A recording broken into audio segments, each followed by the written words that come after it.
My name is Riley Monroe, and I'm 29 years old. I design jewelry handcrafted, original pieces made from recycled metals and ethically sourced stones. You'd think that'd sound impressive to a family like mine, but they've always seen it as a cute hobby I'll outgrow. Like I'm still playing dress up while the real adults do important things: law, real estate, finance. I wasn't supposed to end up like this, according to them. I was supposed to become someone who fits in. But the truth is, I stopped fitting in a long time ago. I was born from my mother's first marriage, a marriage she doesn't like to talk about. My father, Thomas Monroe, left when I was 10.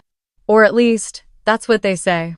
One day he was there, sitting at the kitchen table sketching blueprints for houses he never got to build, and the next, his name was spoken like a bad word. He moved across the country and remarried. We talked occasionally, birthday calls, a letter at Christmas, but he was never fully mine again. Not after Mom married James Carter.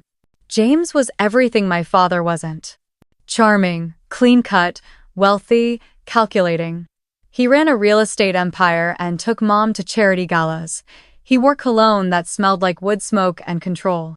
And he made it clear from the very beginning. He wasn't here to be anyone's substitute dad. He had a son of his own, Drew, from a previous marriage. Tall, smug, golden boy Drew with his prep school charm and trust fund smirk. We were only 2 years apart, but it felt like we lived in different decades. He was the chosen one. The heir. I was just the leftover. Growing up in that house was like living in someone else's memory. Everything was polished, curated, cold. Mom got quieter. James got stricter. And I became really, really good at vanishing into the background. But I never stopped trying to be seen. In high school, I won an art competition with a piece I made from old silver spoons and copper wire. I stayed up 3 nights in a row twisting and welding until my fingers were raw. Mom said, "That's nice, honey. Maybe we'll put it in the garage." Drew got a new car that week. I tried not to let it break me. Instead, I threw myself into what I loved, creating. I went to community college, studied metalsmithing, apprenticed under a quiet old woman named Louise who taught me how to coax stories out of stone and silver. I opened my own tiny online shop, then a stall at the Sunday art market. I worked late nights, cleaned houses to make rent, and kept sketching designs on napkins when no one was looking. And through it all, my family treated me like a cute side project they didn't quite understand. "Still making those bracelets?" Drew would say, like I was 12 and stringing beads at summer camp. "James says you should really go into sales," Mom once whispered. "You'd be so good at it if you just, settle down." But I didn't want to settle. I wanted to shine. I wanted to make something that lasted. That meant something. The truth? I didn't need their approval.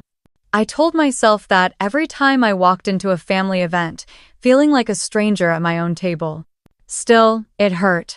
It hurt more than I let on. It wasn't just about being different. It was being made to feel less than like the shadow trailing behind their perfect picture frame. Then came the birthday dinner. Drew's 31st. A formal family affair at the Carter estate, all glass chandeliers and linen napkins. Grandma Elaine would be there, me dad's mother, the only person who'd ever truly defended me. That's why I agreed to go. For her. I spent 3 weeks working on Drew's gift. Not because I wanted to impress him, but because I needed to put something real into that room. Something of me. I crafted a small silver box, sleek and minimal, with a secret compartment beneath the velvet lining. Inside, I placed something that would change the entire conversation. But I'm getting ahead of myself. When I arrived at the house, everything was exactly as I remembered. The tension in the air. The careful smiles. The way Mom hugged me like she wasn't sure if she should, and James nodded from across the room like I was a distant cousin. Drew walked in 30 minutes late, all swagger and sarcasm, with his new girlfriend Marissa, another lawyer with perfect teeth. They kissed cheeks and passed around a bottle of imported whiskey like royalty arriving at court. Then came the gifts. Designer watches. A leather travel bag. A ridiculous investment bottle of wine. And then mine. My modest little box with a handwritten card that simply read, "To Drew. May you always recognize what's real." He held it up between two fingers and laughed. "Let me guess," he smirked. "Another handmade mood ring?" They all laughed with him. I sat there, cheeks burning, heart pounding. He didn't know what he was holding. He didn't know what I'd hidden inside that silver box. But he was about to find out. And when he did, nothing in our family would ever be the same again. I still remember the sudden hush when Drew's laughter faded, like someone hitting pause on the world. My pulse thundered, and I could hear every breath in the room except my own. We just exchanged pleasantries. Mom's forced smile flickering, Grandma's gentle eyes flicking between us, but when Drew grabbed that tiny silver box from the table, you could taste the anticipation. My heart lurched, knowing that everything I'd ever hoped they'd see in me, the hours melting away in my workshop, the soft glow of molten metal, the late-night designs scribbled on napkins were all wrapped up in that small, unassuming package, and now all of that was about to be either realized or dismissed as junk. Drew torn the navy ribbon with a flourish and smirked. "Well, this better not be another one of Riley's I Made It craft projects." He pried open the lid, and I felt my stomach plummet. I watched his eyebrows lift with surprise, saw him pause and look at it closer, and then, in the kind of cinematic moment that freezes memory, he lifted the lid's hidden false bottom, revealing the secret compartment. Inside lay an ancient silver key as delicate and intricate as a filigree dream nestled against black velvet, catching the dim candlelight, gleaming like a promise of something far greater than a bracelet or mug could ever be. Silence expanded in the room, thick enough to drown in. He looked up, eyes flicking from the key to me, and then he whispered, "What the hell is this?" And then, even though he was speaking quietly, I felt the jammed tension release in a wave of realization and dread that swept across every so-called perfect face around the table. He looked at me like I'd cracked a code he didn't want deciphered, and I swallowed against the lump in my throat and forced myself to nod, because the moment demanded a response. "It's yours," I said, voice steady even as my hands shook. "Yours, but it's ours." He frowned and leaned forward on the mahogany table, his trophies of entitlement designer watch, leather bag, wine lying forgotten. He held the key above his glass, as if deciding whether to dunk it in his vintage whiskey or really study it, and he narrowed his eyes at me with all the hauteur of that golden boy glare. "Yours and ours?" "Explain." His tone was not sarcastic this time, but wary, like he'd just walked onto a stage without realizing he was in the middle of someone else's performance. I took a breath that felt like a lifetime, and I recalled the day I found that key. It was tucked away in an old leather pouch among my father's things, the ones I'd retrieved after he died. I could still feel the old leather, the quiet must of papers and dust, and the weight of the discovery, like I was holding the answer to a question I hadn't realized I was asking. Who am I, really? The key was engraved with initials I hadn't recognized at first. J.M. And then I remembered. James Monroe, my biological grandfather, the man who'd left behind not just memories but an inheritance that had been hidden from me. I'd researched it, discovered that my grandfather left behind a small cottage in Vermont and a trust fund in his will which everyone in the family had assumed was claimed by my father, or dissolved, long ago. But my father hadn't claimed it. Maybe he couldn't. Maybe he never knew. The key had been waiting for someone brave enough to claim it. And now I was that someone. "So, what's it open?" Drew asked, turning the key around between his fingers, studiously slow, as if it were made of ice. I floated the words out of me as though they were faraway constellations. "A cottage. A trust. It's from Grandpa Monroe. It was left to me and, thereby, to the Monroe bloodline." Time froze again. The chandelier twinkled overhead, and I saw crisis bloom in Mom's eyes. James clenched his jaw so hard his Adam's apple jumped. Drew dropped the key into his palm, eyes refusing to leave mine, as if trying to identify the version of me who would hold secrets from everyone else and still give him the key they all assumed he'd get. Mom burst out, nearly knocking over her wine glass. "Riley, what are you talking about?" Her voice was my voice when I was 10, pulling ribbons from my curls in frustration. equal parts wonder and desperation. She looked at James, who refused to meet her gaze. I watched the lines on her face quiver, and I suddenly felt guilty, which surprised me more than anything. Guilt flicked in my brain like a broken bulb, because what I was doing was rightful, but it was hurting her. Drew cleared his throat. "Show me," he said, "show me some proof." I reached into my bag and pulled out a tattered legal envelope. It had been hidden in the bottom, like some secret child's toy I'd crept into the dinner party. I handed it to him, then told him. "It's there. I heard from an attorney last week. There's a deed out of Vermont. The cottage is real, and so is a trust. It's mine." My voice shook only a little, but the tremor injected the words with ruthless truth. Drew opened the envelope and his eyes widened. He flipped through the documentscopy of a last will, trustee forms, a map, photographs in black and white of a cozy stone cottage across a snowy field, and when he hit the signature of my grandfather, I saw his face collapse just enough. It wasn't pity or horror, it was shock. And when he closed the pages, he didn't lock eyes with me. He looked at Mom again, and I could almost see him thinking, why didn't I know? Silence again, the kind you could hear through your own skull. Then James leaned forward, every muscle taut, and said in that polished voice that reeked of control, "This must be some kind of mistake." He looked at me like I'd cracked the family code and broken the rules. "You said you talked to an attorney?" I nodded. "Yes, Miss Baker. She confirmed the trust is valid. The cottage is mine." I could see the color drain from Mom's face, like she was trying to hold on to the years I'd tried to belong with her, and it hurt me worse than the family's earlier laughter. Mom's voice came, strained and wavering. "Riley." She looked at me like I'd pulled off a stunt. Like I was a child playing a game she didn't understand. "Are you sure? Are you absolutely sure?" I felt a flicker in me, something I'd been starving for when I held her gaze, crisp, unwavering. "Yes," I said firmly. "I'm sure."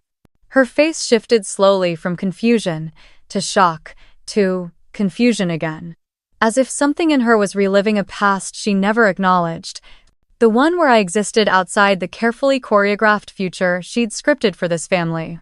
"But who helped you?" "No one," I whispered, "except Grandpa, in a way." My voice cracked, but I powered through. "He left it for me. He believed in me before you did." Drew finally looked up, gaze sharp. "So you're saying we've been supporting you all this time, but Grandpa left it to you?" "Yes," I replied, nodding. "And not me? Not him?" His voice went from sharp to cold. "Not me?" My throat closed. "Number." Drew stared at the photos spread on his lapstone walls, smoke curling from a chimney, a plaque in the photo. "Monroe Cottage, 1923. The key lay open on the table between us, a silent accusation. "This is screwed up," he finally managed. James reached out to cover the key with his palm, his gesture both protecting and claiming. "Let's take this upstairs," he said. "No need to involve the whole family. We need time." "Time for what?" I whispered as they stood, Mom's hand on my arm, soft but demanding. "Time to talk and practice." I let them guide us out of the room, leaving the gift box open and the key glinting like a silent ledger laying out every hidden injustice. Who had been given, who had been taken, and what a simple piece of silver could mean to someone who'd never been more than a footnote in her own life. Upstairs in the small sitting room, James paced in broad strokes while Mom hovered, pressing questions I answered again but louder, clearer, my declarations growing stronger under the weight of his accusations. Drew sat back, face blank, then flushed, then blanched, within minutes exactly the way I'd seen ambition knock big reputations before they crashed. I listened, blood pounding, catching on every word, forging a resolve I knew I'd need. This was the ignition of everything. This first night, with the laughing, the key, the documents, they'd thought I was giving another trinket. But instead, I'd handed them truth. And truth has a way of splintering perfectly polished veneers. When we rejoined the others downstairs, Grandma settling the wine glass on the table, her eyes sad but proud, I knew we had crossed a line we couldn't uncross. Their polite masks were cracking, and the chatter had turned to stares and whispers. Someone asked, "Who owns the cottage now?" But no one looked at me. But I answered anyway. "I do." And with that, I realized I wasn't the invisible one anymore. After that night, after the gift that shattered the room, the laughter never quite returned the same. The next day, no one called me.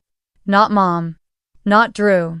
Not even a half-hearted text pretending the previous evening had been anything close to normal.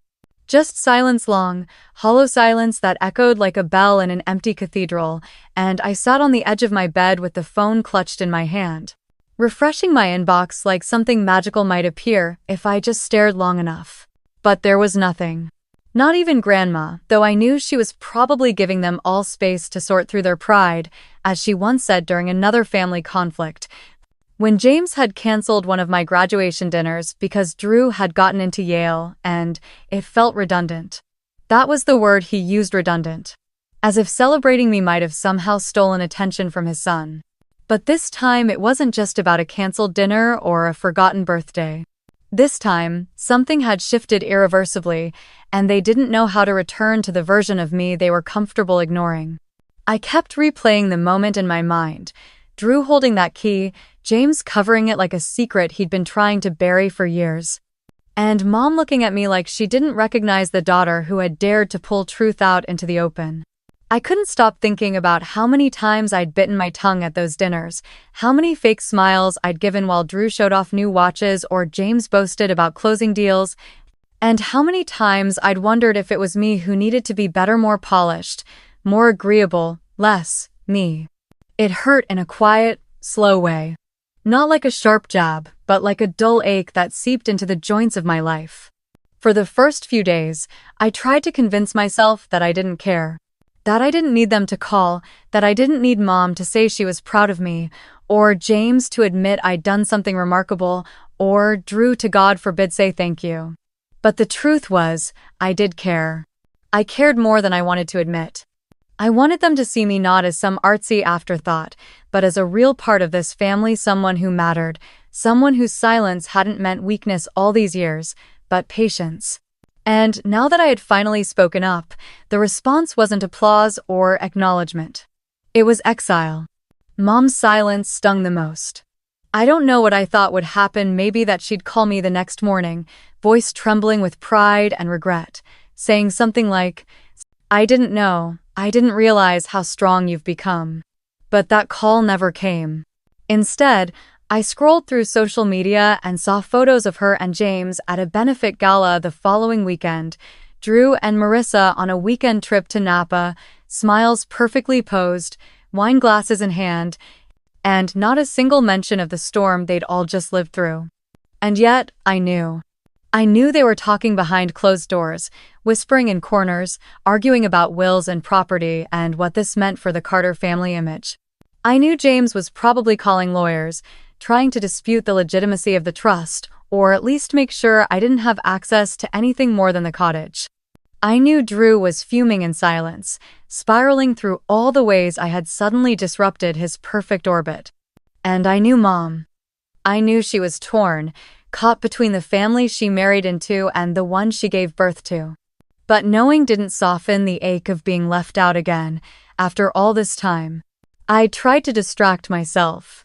I threw myself into work, redesigned my website, spent hours in my studio hammering and soldering and polishing until my fingers were numb and my back ached. I created a new collection called Inheritance Pieces that looked like locked secrets and broken chains, amulets made from melted family silver, delicate rings shaped like keys. They were some of the most beautiful pieces I'd ever made. And still, I felt hollow.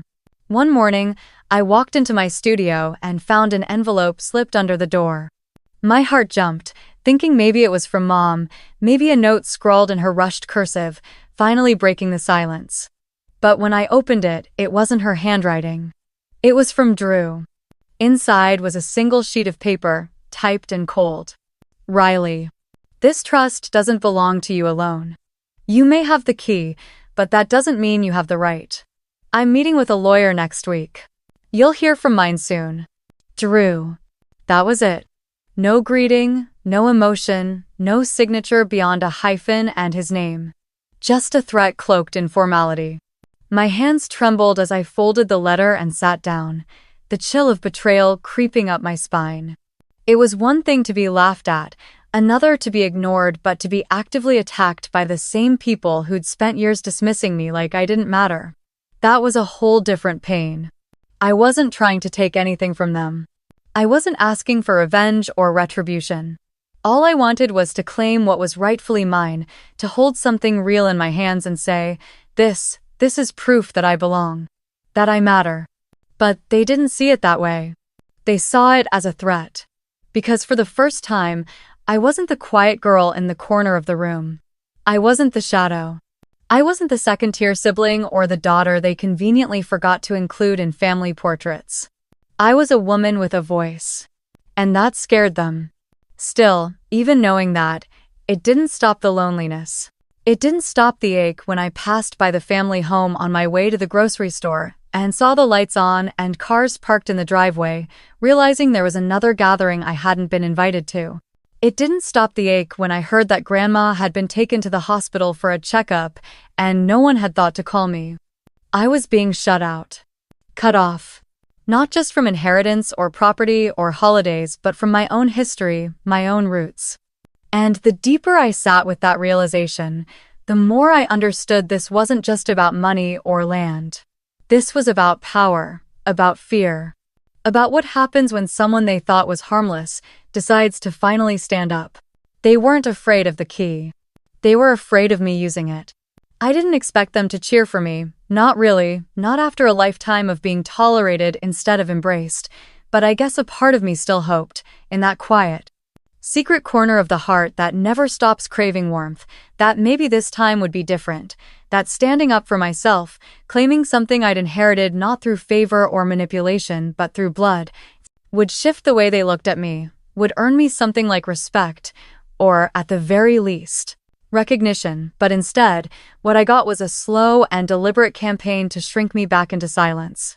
It started with the messages left unread, the texts I sent to my mother asking if we could talk, just the two of us met with nothing but a gray delivered beneath my words. Like a wall had been built, and I wasn't even worth the effort of knocking it down. Then came the group emails, the ones from James and Drew's legal team, their words cold and clinical, questioning the legitimacy of the trust, attaching scanned documents with bullet points and footnotes, citing outdated clauses and obscure terminology that they assumed I'd be too naive to understand, like this entire thing was a misunderstanding on my part, a case of the poor artist confusing sentiment with legality. But the cruelty wasn't just in their legal maneuvers, it was in the ways they rewrote the story around me, painting me as greedy, manipulative, unstable even, whispering to extended family members that I had always had a flair for drama, that this was probably some desperate grab for relevance or money now that my little jewelry shop wasn't going anywhere. And I would hear about these comments secondhand, always in the kind of hesitant tone people use when they're trying to warn you, but don't want to get involved. The worst was the phone call from Aunt Beth. She called one evening while I was sketching, her voice low and conspiratorial, as if she were doing something brave just by dialing my number. "Riley, honey, I just wanted to say I don't know what's going on, but I really hope you're okay." "All bet." I told her I was fine, that I was standing up for something that was mine, that I wasn't trying to take anything that didn't belong to me. She hesitated, then said, "Well, James says you're stirring things up just to hurt your mother, that you're bringing up old wounds, and honestly, he's always been a reasonable man, Riley." And in that moment, I felt something small in me crack, because I realized she wasn't really calling to check on Mesh, was calling to reassure herself that the version of the story she'd been handed was true, and when I didn't fold, when I didn't cry or beg for her approval, she didn't know what to do with me. Even Grandma started pulling back, not because she didn't believe me, but because the pressure on her had started to mount. James had stopped inviting her to family dinners, Drew had taken away the driver he'd provided for her appointments, and Mom had grown cold in that polite, devastating way she always did when she wanted to punish me, but didn't want to look cruel doing it. One afternoon, I showed up at her house unannounced. I knocked on the door, heart pounding in my chest, and when she opened it, I saw the hesitation flicker in her eyes before she masked it with a tight smile. "Riley, you should have called." "I did," I said softly. "You didn't answer." She stepped aside reluctantly, and I walked in, noticing how quiet the house was without company. How the framed photos of Drew lined the hallway like a curated exhibit of his success, and I thought about the one picture of me tucked into the side table drawer, the one she used to keep hidden like a guilty secret. We sat in the kitchen, and I told her I wasn't trying to cause trouble, that I wasn't trying to hurt anyone, that I only wanted what was mine, and she nodded slowly, fingers tracing the edge of her teacup, eyes distant. "You have to understand, Riley," she said finally. "It's not just about the cottage. This could affect everything." "Everything for who?" I asked, and she flinched. "Drew," she said, almost automatically, and then added, "James has built this family into something stable, something respectable. This could undo so much." I laughed soft and bitter because there it was again, the hierarchy laid out as clearly as ever. Drew's stability mattered more than my belonging. James's respectability mattered more than my truth. "I'm your daughter," I said, barely holding back the shake in my voice. "Doesn't that matter?" She didn't answer. And I think that silence was worse than any insult. They didn't just question my right to the inheritance, they questioned my worth. I was shut out of conversations, left off invites, even blocked from seeing Grandma at one point until I showed up at the hospital myself and demanded to be let in. James accused me of causing her stress, said I was putting her in danger, and I watched as the nurses looked between us, unsure who to believe. I wanted to scream that I wasn't the villain here, that I was the one fighting for something, not against someone, but it didn't matter. They'd made up their minds. And the more I fought, the more I realized I wasn't just fighting for a key or a deed, I was fighting for a seat at a table that had never been set for me. I was fighting for my name. My father's name. I was fighting for the parts of me they had always wanted to erase, the wild, creative, stubborn girl who didn't fit into their glossy family portraits. And every time they dismissed me, excluded me, tried to shame me back into the shadows, I felt that stubborn spark flare brighter in my chest. They wanted me quiet. But I was just getting started. I don't know what drives someone to keep trying after the world around them has made it perfectly clear they aren't wanted. Maybe it's stubbornness, or survival, or some deep childlike longing that refuses to die no matter how many times it's been shushed. But whatever it was, it kept pushing me forward, even on days when my own voice trembled with doubt, even when I questioned whether I should have just let Drew have the key, the cottage, the money, and disappeared back into the quiet, unremarkable corner of the family where they'd always preferred me. But I couldn't do it, not this time, not anymore, because something had cracked open in me, something that had spent too long buried beneath fake smiles and silence, and once that truth saw daylight, it was impossible to shove it back into the box they tried to keep me in. So I fought not with rage, but with resolve. I made calls. I researched property law. I learned everything I could about the trust, the terms, the loopholes they were hoping I didn't know about. I hired my own attorney, Grace Langdon, a sharp-eyed woman who'd grown up poor like me and had no patience for men in suits who thought they could bully women into giving up what was rightfully theirs. The first time we met, I handed her the same documents I had given Drew that night at the dinner table, and she read through them with steady hands, nodding once, then twice, before looking up at me and saying, "You've got a case, Riley, and you've got more guts than most people I represent. Let's make sure they don't forget that." And so I did. I kept building. But it wasn't just legal steps. I knew this fight was bigger than contracts and filings. It was about who I was, who I had always been, and who I was becoming. So I poured myself into my work, not just as a distraction, but as a declaration. I started a new collection. Found pieces forged from antique metals, forgotten trinkets I'd found in dusty bins at flea markets, reshaped and reimagined into something unignorable. I posted behind-the-scenes videos of the process, the hiss of flame, the hiss of water as hot metal was quenched, the slow, careful shaping of something once discarded into something that shimmered with purpose. And for the first time in years, people noticed. The orders came in slowly at first, then in waves. A feature in a local arts magazine turned into a blog interview, and soon, one of my necklaces was featured on a popular fashion influencer's Instagram feed, and my inbox exploded. Still, not one word from my family. No message from Mom. No apology from Drew. No acknowledgement that I'd taken all their rejection and turned it into fire. But I wasn't waiting for them anymore. I found support in new places, unexpected places. Louise, my old mentor from the workshop days, reached out when she saw one of my designs in a gallery. She invited me to do a workshop with some young girls from underserved schools, and I said yes without hesitation. Standing in that room, guiding shaky hands through their first cuts of wire and stone, I felt more seen than I ever had at any Carter family function. I used to think I had to be like them to matter. I told one of the girls who'd looked up at me, eyes wide as I shaped a ring from a spoon handle, but I was never meant to blend in. Sometimes the most beautiful things are the ones that don't match anything else on the table. Still, there were nights when the weight of it all caught up with me, the ache of being so thoroughly erased, the exhaustion of defending what I shouldn't have had to fight for in the first place, the sting of hearing from mutual friends that Drew was telling people I'd gone off the deep end and started imagining conspiracies.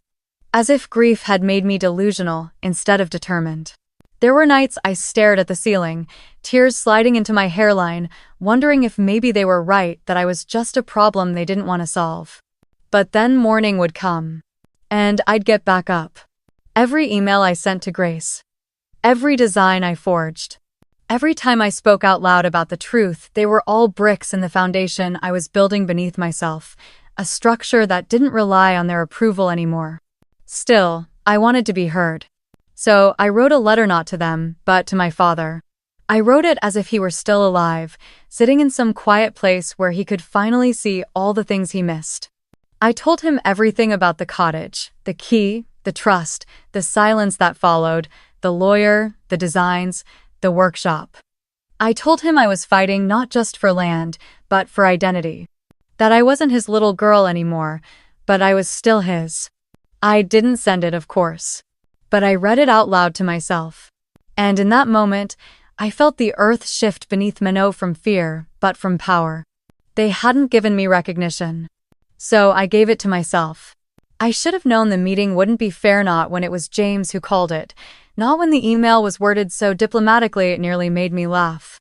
Like they were inviting me to a polite afternoon chat and not staging a calculated ambush in the same house where I used to sit silently at the end of the dining table, picking at cold potatoes while they toasted Drew's every minor accomplishment like it was a coronation.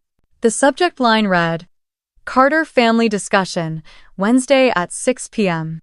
No explanation, no warmth, no attempt to make it feel like a reunion, and I stared at it for a long time, wondering if I should even show up, but Grace told me that when people try to push you out of a room, that's exactly when you walk in and sit down with both feet planted firmly on the floor.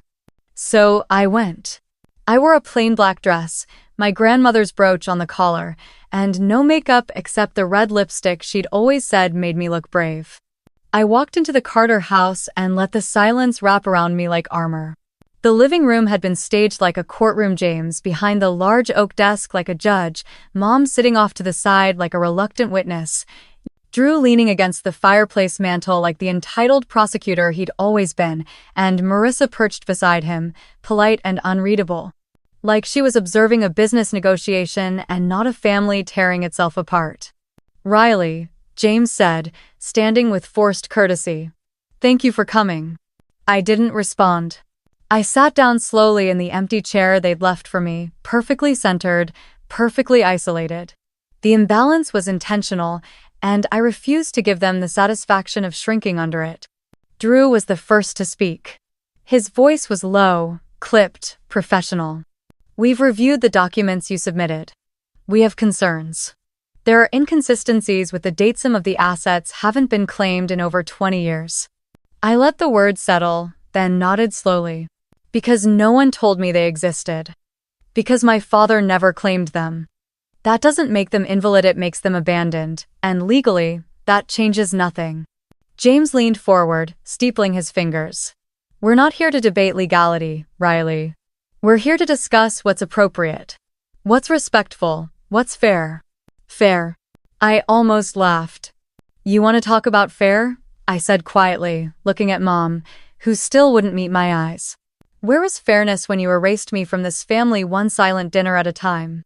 Where was fairness when you celebrated Drew's every milestone and ignored mine like they didn't count?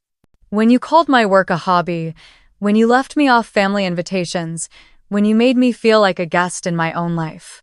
James's face tightened, his jaw twitching. Riley, this isn't personal. It's always been personal, I snapped. It became personal the moment you made it clear I would never be good enough. Not for you, not for her. Mom flinched at that. Finally, she looked at me. Her voice trembled. That's not true, Riley. I turned to her, heart pounding so hard it drowned out every other sound. Then why are you here letting them do this to me? Why haven't you called me once? Why did it take a fight over property for you to even say my name? She said nothing.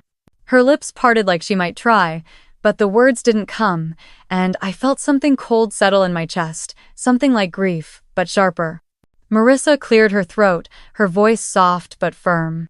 I think what Riley is trying to say is this isn't just about a cottage. This is about being acknowledged. And maybe we should. Stay out of it, Drew said sharply, and I saw the flicker of something shift in her expression and awareness, maybe of who he really was when people weren't watching. I took a deep breath. You can try to intimidate me. You can hire lawyers and send letters and hold these little meetings, but none of it changes the truth. The trust exists. The property is mine. And I'm not going to disappear just because it makes you uncomfortable. James stood abruptly, hands flat on the desk. This family has worked very hard to maintain a reputation. We don't need scandal. We don't need lawsuits. We don't need a woman with a blog airing our history to the world. Oh, I stood too. Then maybe you should have treated your history with more care.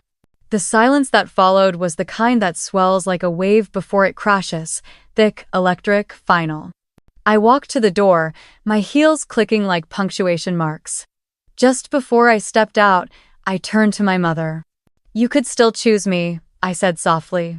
You could still be my mother. But she didn't move. She just sat there, hands folded in her lap, like choosing me would cost her something too precious to lose. So I left. And for the first time in my life, I didn't look back. There's a kind of loneliness that doesn't happen in empty rooms, that doesn't come from being alone on a quiet evening or eating dinner by yourself with music playing softly in the background. No, the loneliness I felt after that night wasn't peaceful or silent or gentle. It was loud, suffocating, and brutal. The kind of loneliness that takes up space inside your chest and makes everything feel heavier, like you're dragging your entire history behind you just trying to breathe. I didn't cry right away when I left their house. I didn't fall apart on the front porch or scream in the driveway or punch the steering wheel like people do in movies. I just drove. Aimlessly. Streetlights bled into the windshield as I wandered the same roads I used to walk home from school, the same corners where I'd wait for Mom to pick me up and she'd forget or be late or send someone else instead. The same turns that always seemed to lead back to a house I didn't belong in, no matter how many times I tried the front door. I kept the windows up even though the air was heavy and stale. I didn't want the wind touching me. I didn't want to feel anything at all. I don't remember parking. I don't remember walking up the stairs to my apartment or setting down my keys or feeding the cat. I only remember sitting on the floor, my back against the cold kitchen cabinets, staring at nothing while the shadows from the blinds stretched across the tile like prison bars. And then I cracked. Not in a dramatic, cinematic way, but in a slow, broken way that felt like unraveling thread, one piece at a time. The kind of crying that comes from deep inside the body, from places you forgot you even had feelings stored. I cried with my fists pressed to my mouth to stop the noise. I cried until my throat burned. I cried until I couldn't sit up anymore and ended up curled on the linoleum, shaking. I wasn't crying about the cottage. Not really. I was crying about everything. About being invisible. About being erased. About giving pieces of myself to people who never once held them with care. About hoping for years that if I just tried hard enough, they'd finally let me in, finally see me, finally love me in a way that didn't come with conditions or side glances or polite excuses. But I knew now, I truly knew they never would. And worse, Mom wouldn't.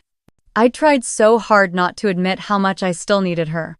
I told myself for years that I didn't care, that I was fine, that I'd built a life without her warmth, without her approval. That I'd stopped waiting for her to call just to say she missed me, but it wasn't true. I still wanted her. I still wanted to believe that one day she'd surprise me, show up with flowers at my studio, say something real like, "I'm sorry I let you grow up feeling second best."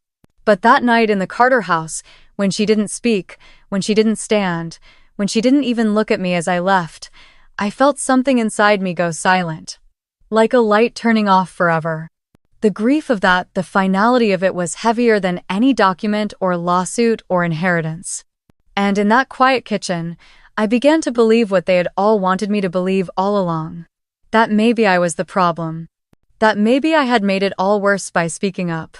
That maybe if I had stayed quiet, smiled more, kept making pretty little gifts and keeping to myself, they'd still invite me to birthdays and holidays and pretend I was part of them, even if it was all fake. That maybe claiming what was mine had cost me everything else I had left. I slept on the kitchen floor that night not because I meant to, but because my body gave up before my mind did. I woke up cold and aching and with tear stains crusted on my cheeks, and when I stood, the silence of my apartment hit me like a wave again, like I was underwater and the surface had disappeared.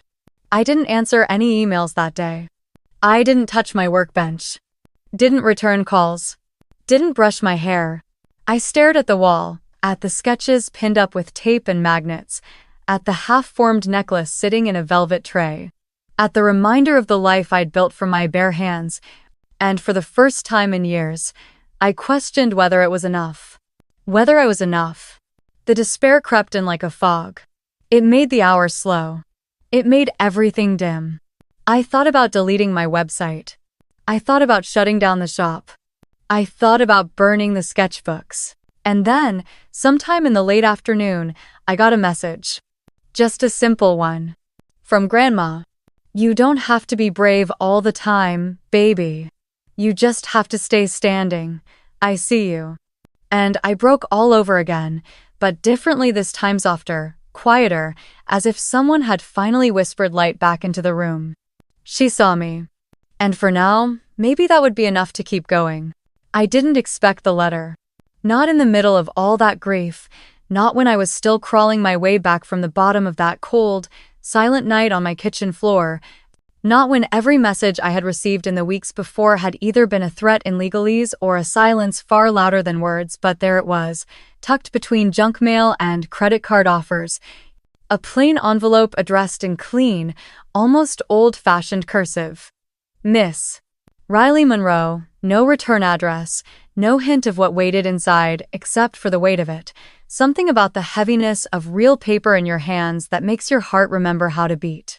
I sat on the edge of my bed and opened it with fingers that trembled not with fear, but with something I hadn't let myself feel in days. Curiosity, a fragile hope, like maybe something unexpected could still shift the ground beneath me in a direction that didn't lead to more pain. Inside was a letter, and beneath it, a photograph. The letter was from a name I'd never heard before, Edith Lamont, a name that meant nothing to me until the third line of her message. "I was your grandfather James Monroe's attorney and close friend for over 20 years. He often spoke of you, even when others did not." My breath caught in my throat. I read on, devouring every word like it might disappear if I blinked too long. "He left more than just property to you, Riley. He left a story, one that was buried deliberately, one that others benefited from keeping silent." My heart was pounding now, a hard thud against my ribs, the kind of rhythm that only shows up when you're standing on the edge of something enormous, and I turned the letter over and found the photograph underneath a grainy image of my father, much younger, standing in front of a snow-covered cabin with a woman I didn't recognize but instinctively understood must have been my grandfather's second wife, the one no one ever talked about, the one James Carter had always dismissed as a troubled woman and a phase in my father's life, as if whole humans could be written off with footnotes and hushes. On the back of the photo, a handwritten note. They tried to hide you from us, but we never stopped wondering who you'd become. I felt dizzy. I read the letter again. It told a different version of my family's story, one I'd never been given permission to know. My grandfather had indeed left the cottage and trust in my name and odd as a last-minute gesture, but as part of a deliberate choice to preserve a legacy that was being erased. A legacy that my mother had agreed to silence in exchange for stability, for a life with James Carter, for a name that came with property and power, but no room for inconvenient daughters from inconvenient marriages. Edith's words were clear. My father had been cut out not just emotionally, but legally coerced into giving up rights to the Monroe name after James came into the picture. And my mother had signed documents. She had agreed, she had known. And still, she had looked at me for years like my presence was an accident, not a cost she had chosen to pay. I folded the letter, held it in my lap like a wound I wasn't sure how to cover, and I wept not from pain, but from the weight of truth, finally in my hands. And in that moment, something inside me rose up, not anger, not revenge, not even righteousness, just clarity, sharp and steady. Like the edge of one of my own blades, the ones I used to shape wire into beauty. They had lied. They had erased. And they had underestimated me. I emailed Grace that night. I scanned the letter, the photo, the note. I sent everything, and her reply came within minutes. This changes everything. We can go after them now, not just to defend the trust, but to prove misconduct. Are you ready for that? And I wrote back without hesitation. Yes. I was born ready. Because this wasn't just about property anymore. This was about being deliberately buried. This was about truth being signed away in backrooms and paper trails. This was about the daughter who wasn't supposed to ask questions. This was about my name. And I was done asking to be seen. It happened on a Sunday, the kind of golden bright autumn day that would have been perfect for brunch or errands or pretending that everything in your life was fine. Except I had stopped pretending weeks ago, and now the only thing I could see when the sun hit the windows of the Carter house was the way the glass shimmered like a shield, like something meant to keep the truth out, and this time, I wasn't going to let it. Grace had already filed the initial legal claim to secure my ownership of the Monroe Trust, and with the letter from Edith, the photo, and a notarized statement confirming what had been buried for decades, we were no longer defending, we were moving in, pressing forward, drawing the line in ink and steel. And now that I had something more powerful than anger, something undeniable, something that lived in signatures and sealed envelopes, I wasn't just coming back to be heard, I was coming back to make sure they finally listened. They didn't expect me. James answered the door himself, which surprised me more than it should have, his face tight, pale, jaw locked, with the kind of tension that comes from knowing you've lost control but still refusing to admit it. He opened the door just enough to block my view of the hallway behind him. "You need to call my lawyer," he said. "I already did," I replied, calm, steady, too calm maybe, because it made him flinch. "But this isn't about your lawyer, James. This is about the truth, and I'm not leaving until I say it in front of all of you." I stepped forward without waiting to be invited in, brushing past him like the daughter of the man this house tried to forget, like the woman I'd become in the shadow of their indifference. The living room was full. Drew and Marissa were there, seated on the cream-colored couch like royalty about to pass judgment. Mom was in the armchair near the window, her fingers twisted together in her lap like she was bracing for something she already knew was coming. Grandma, somehow, was also there, her cane resting at her side, her gaze steady, proud, like she'd known all along that this moment would come. I pulled the letter from my bag and laid it on the coffee table, placing the photograph beside it like an offering or maybe a weapon. "This is from Edith Lamont," I said, my voice echoing louder than I intended, but I didn't pull back. "Grandpa Monroe's attorney. She kept everything." Every file. Every note. Every detail of how you all agreed to push my father out, how you signed papers to erase his rights and mine. She has the records, she has the dates, and now, so do I. What? The silence was instant, jagged. James's face didn't change, but his eyes flickered. Drew sat up straighter. Mom went completely still. I know about the coercion, I continued, letting the fire rise in me now, not to burn but to illuminate. I know he didn't walk away. I know you gave my mother a deal security, money, the Carter name, in exchange for silence. You took a man's identity and then acted like his daughter was a footnote. But I'm not a footnote. Still, no one spoke. So I looked at my mother. You signed it, I said, voice cracking now but louder still. You signed away my father's rights so you could have a safer life. So Drew could have a bigger house, so you wouldn't have to explain the complication of me. She closed her eyes, slow and pained, like she had been holding that truth behind her ribs for so long it hurt just to breathe it. I was scared, she whispered. I took a step closer. You were a mother. Oh. She looked up at that, and her eyes filled not with rage, not even guilt, but something quieter, sadder, like a door closing softly from the inside. I thought I was doing the right thing, she said. I thought giving you comfort was better than giving you truth. No, I said. You gave me exile and called it comfort. You gave me invisibility and called it peace. James spoke then, sharp, cutting, too loud. This doesn't change anything. It changes everything, I said. You lied. You covered it up, and now I have proof. The courts will see it, the press might too. But more than that, you don't get to control this anymore. I'm not here for your approval. I'm here for what's mine. Drew stood up then, his hands balled into fists, that golden boy gloss finally cracking. You think you can come in here and take what we built? I turned to him slowly. I'm not taking anything you built. I'm reclaiming what you stole. For a long, long moment, no one spoke.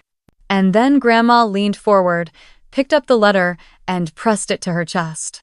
I always knew something wasn't right, she said softly, but clearly. And I always knew you were stronger than they thought. No one argued with her. Because they couldn't.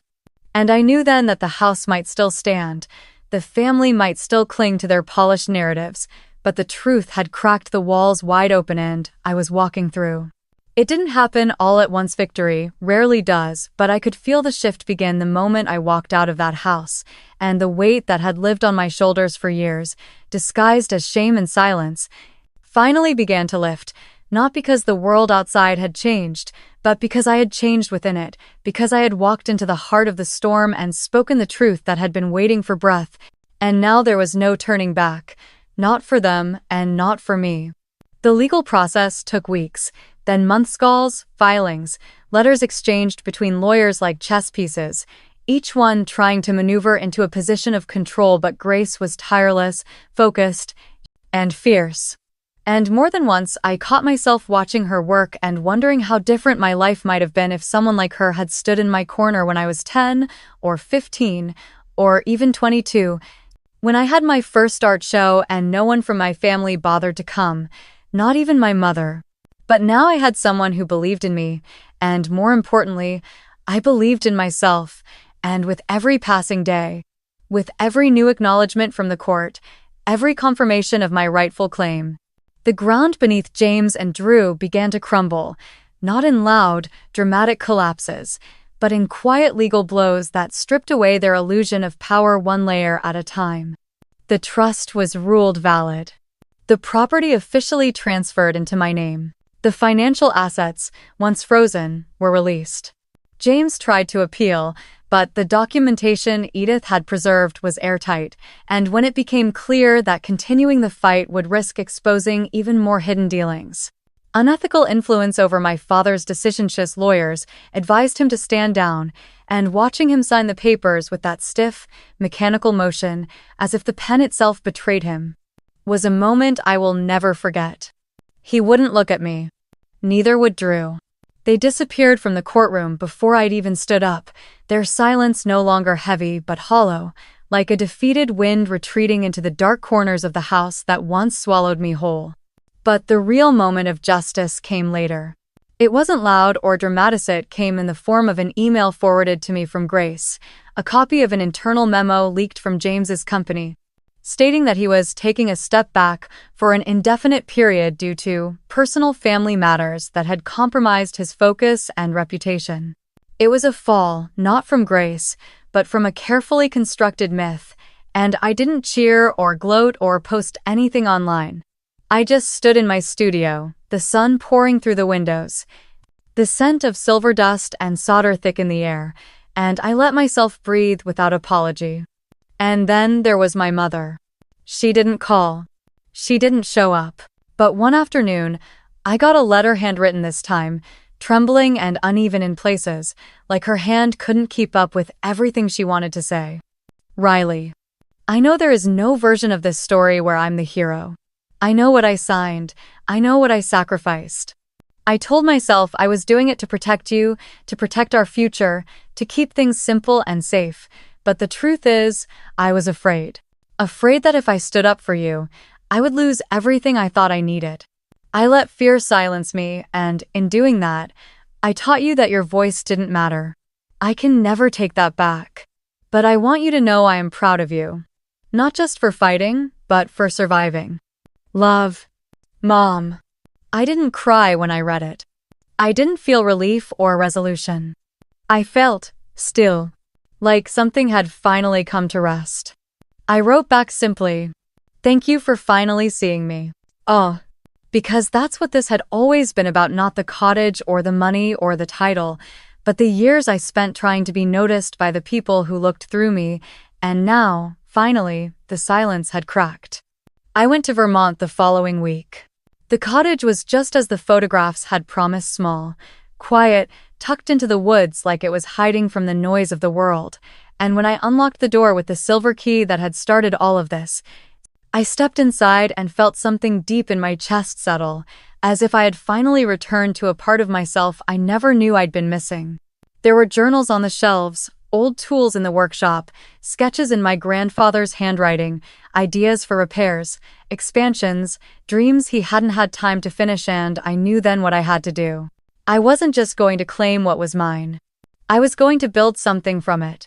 A studio. A home. A place where no one would ever have to ask permission to belong.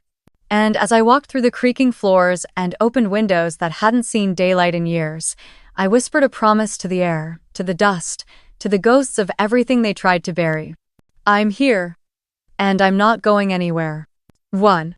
The snow came early that year, soft and steady, coating the roof of the cottage like a whisper instead of a storm, and I remember standing at the window, a mug of chamomile in my hands, watching the light settle across the trees with that stillness that only winter brings, the kind that invites reflection instead of rushing.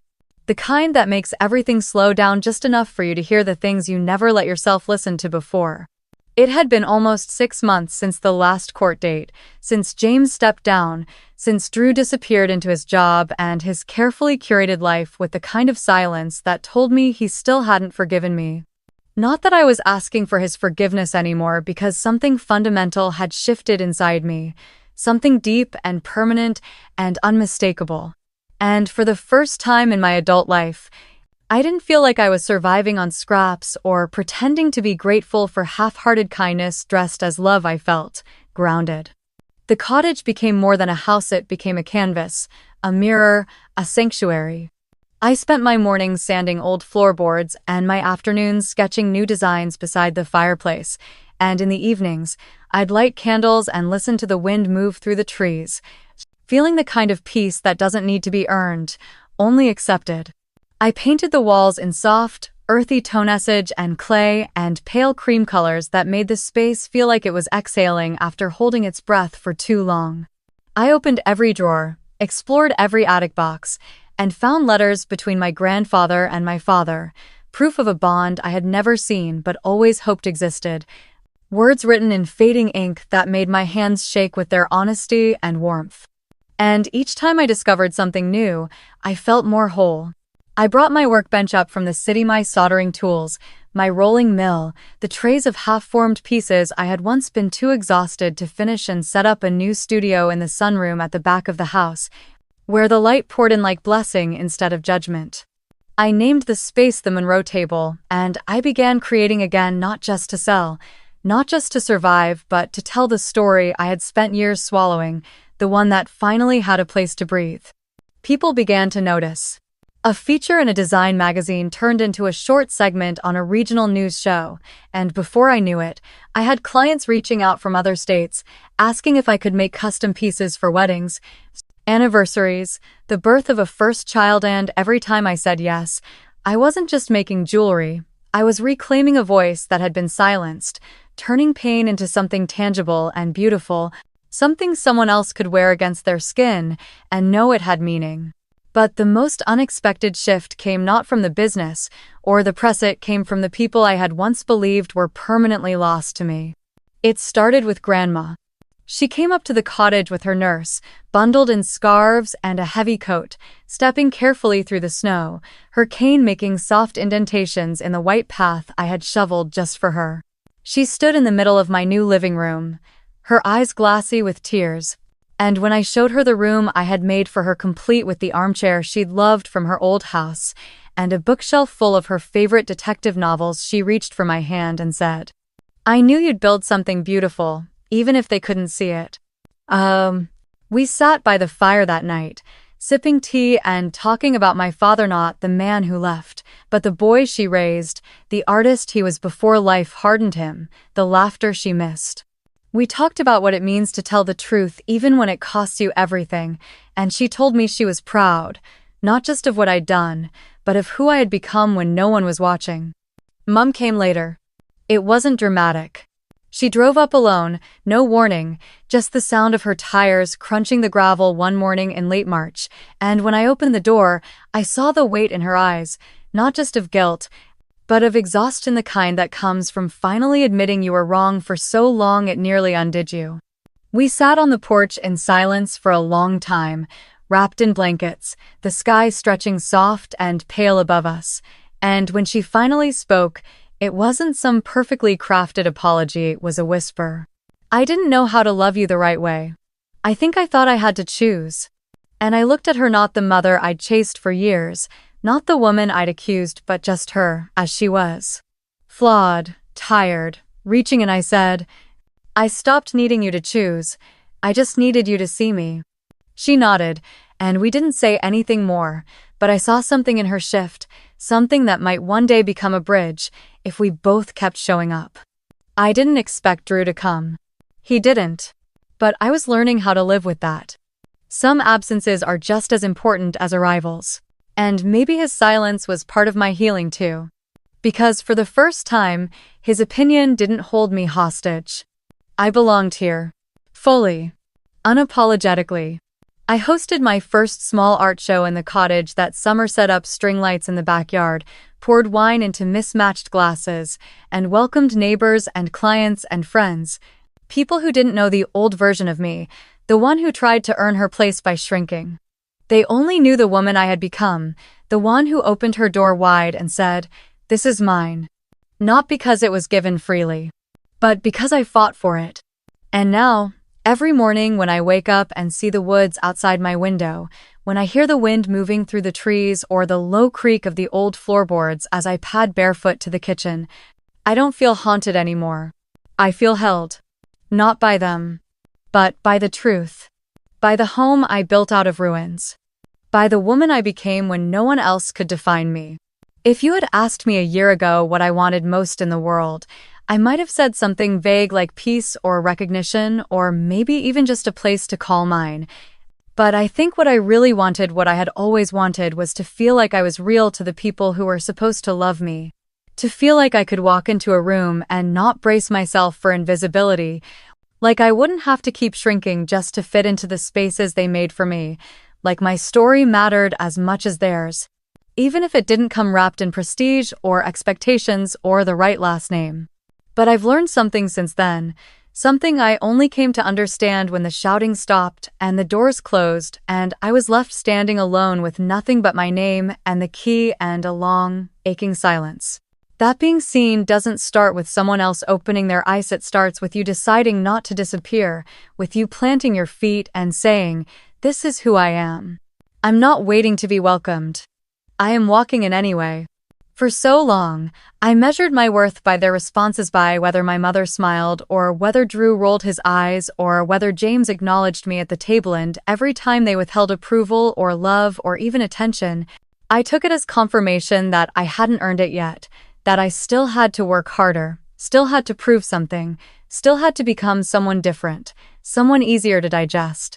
And I kept thinking that if I just gave more, softened more, stayed quiet enough, maybe they'd let me stay. But the truth is, I was never the problem. I was never too much or not enough. I was simply inconvenient to their version of perfection, and no matter how hard I tried, they were never going to make room for someone they didn't understand. And that's okay now. Because I've made room for myself.